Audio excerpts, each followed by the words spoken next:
História de uma alma. Continuação.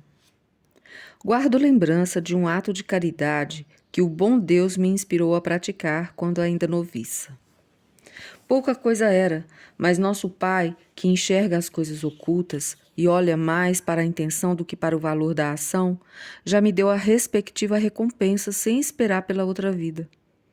Era na época em que a irmã São Pedro ainda ia ao coro e ao refeitório. A oração vespertina, seu lugar ficava na minha frente. 10 minutos antes das 6 horas, uma irmã precisava dar-se ao trabalho de levá-la ao refeitório, porque as enfermeiras tinham então muitas doentes a seu cuidado, de maneira que não podiam ir buscá-la. Muito me custou oferecer-me para a execução desse pequeno ofício, pois sabia não ser fácil contentar a pobre irmã São Pedro. Tão grande era seu sofrimento que não gostava de estar trocando de condutora. Contudo, não queria perder tão linda ocasião de praticar a caridade, lembrando-me de que Jesus dissera: "O que fizerdes a um destes meus irmãos pequeninos, é a mim que o fizerdes." Muito humilde, pois, ofereci-me a levá-la. Não foi, porém, sem objeções que consegui a aceitação de meus préstimos. Enfim, pus mãos à obra. E tanta era a minha boa vontade que o consegui com perfeição. Todas as tardes, quando via a irmã São Pedro sacudir a ambuleta, sabia o que significava. Vamos. É incrível quanto me custava ficar de alerta, mormente nos primeiros tempos. Não obstante, ia imediatamente e então começava todo um cerimonial. Precisava remover e carregar o banco de modo determinado, sobretudo não se precipitar. A seguir, começava a caminhar. Tinha que acompanhar a pobre enferma por detrás e sustê-la pela cintura. Fazia-o com a maior doçura possível. Mas, se por infelicidade ela falseasse o pé, logo lhe parecia que a sustinha mal e ia ao chão. "Ah, meu Deus, andais muito ligeira, vou desconjuntar-me." Caso tentasse avançar mais devagar ainda: "Mas, por favor, andais atrás de mim? Já não sinto vossa mão, largaste, vou cair." "Ah, bem dizia que eres muito nova para me conduzir." Chegávamos, afinal, sem acidentes ao refeitório. Sobrevinham ali dificuldades de outra natureza. Precisava fazer a irmã São Pedro sentar-se usando de habilidade para não a machucar.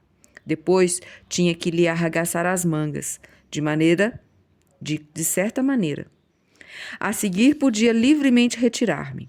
Com as míseras mãos estropiadas, ela arrumava o pão na tigela da melhor maneira possível. Não demorei em percebê-lo e todas as noites só a deixava depois de prestar ainda mais esse serviço. Como não me pedira nada, muito se comoveu com minha atenção, e por este meio não procurado, conquistei toda a sua benevolência. Sobretudo, soube mais tarde, porque depois de lhe cortar o pão, dirigia-lhe, antes de ir embora, o mais encantador dos meus sorrisos. Minha madre muito amada, admira-vos, talvez, que vos descreva um pequeno ato de caridade praticado há tanto tempo. Ah, se assim procedi, é por sentir em virtude dele necessidade de cantar as misericórdias do Senhor. Dignou-se deixar-me tal lembrança como perfume que incita a praticar a caridade. Lembro-me, às vezes, de pormenores que são para minha alma como uma brisa primaveril. Eis aqui um que me vem à memória. Uma noite de inverno, executava como de costume meu pequeno ofício. Fazia frio, era escuro. De repente escutei ao longe o harmonioso som de um instrumento de música. Pus-me então a imaginar um salão bem iluminado, resplandecente de enfeites dourados, donzelas em trajes elegantes, a trocarem entre si atenções e amabilidades mundanas. Meu olhar volveu-se depois à doente de quem eu cuidava. Em vez de melodia, escutava de tempos em tempos seus queixosos gemidos. Em lugar de enfeites dourados, enxergava os tijolos de nosso austero claustro, mal iluminado por débil claridade. Não consigo dizer em palavras o que se passou em minha alma. Sei apenas que o Senhor a iluminou com os raios da verdade, sobrepujando de tal maneira o brilho tenebroso das festas terrenas, que não podia acreditar em minha felicidade. Oh, para gozar 1000 anos de festas mundanas, não daria em troca os 10 minutos aplicados na execução do meu humilde ofício de caridade.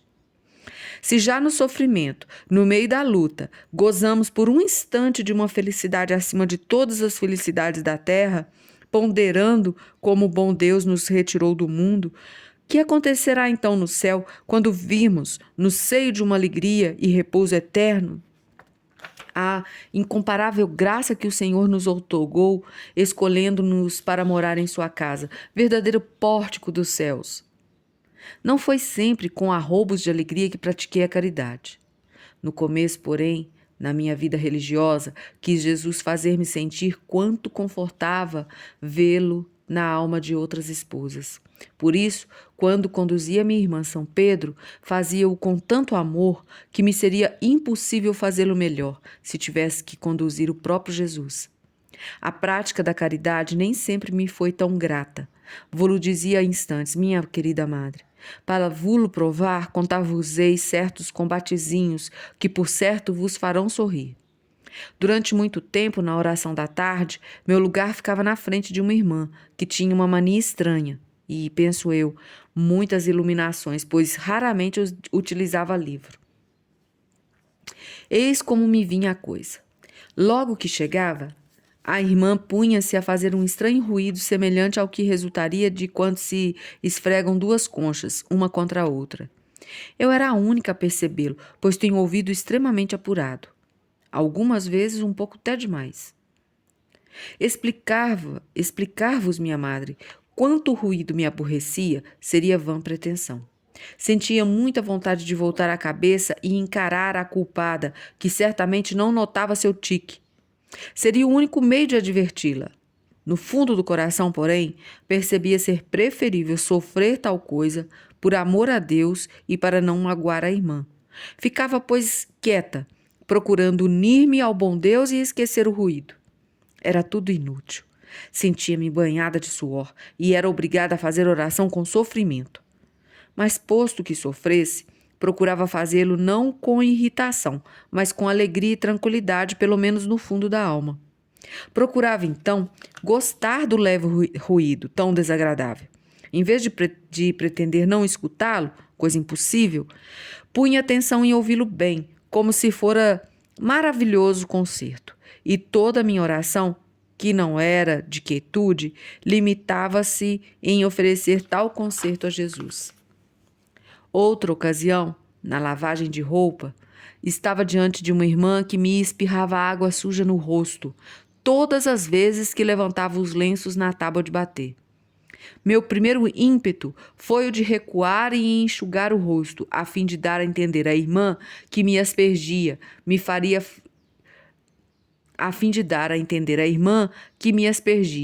que faria favor se parasse. Mas logo pensei que seria grande tolice minha recusar tesouros que me eram doados tão generosamente, e muito me precavi de não dar a perceber minha luta. Apliquei todo o meu esforço em desejar receber muita água suja, de sorte que no fim já me tinha realmente afeiçoado ao novo gênero de aspersão, prometendo a mim mesma retornar na próxima oportunidade ao feliz lugar onde se recebiam tantas preciosidades.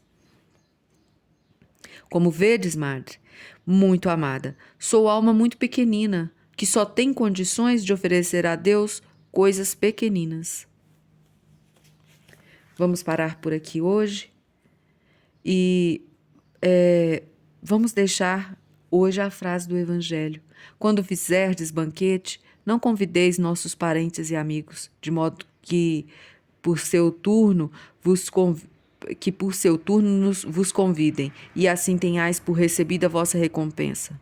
Antes, convidai os pobres, os mancos, os paralíticos, e vossa sorte está em não vos poderem retribuir, pois vosso Pai, que enxerga as coisas ocultas, vos dará recompensa.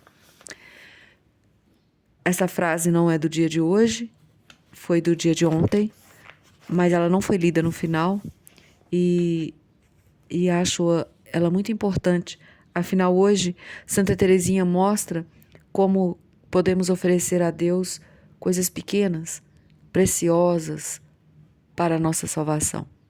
A todos os senhores, salve Maria.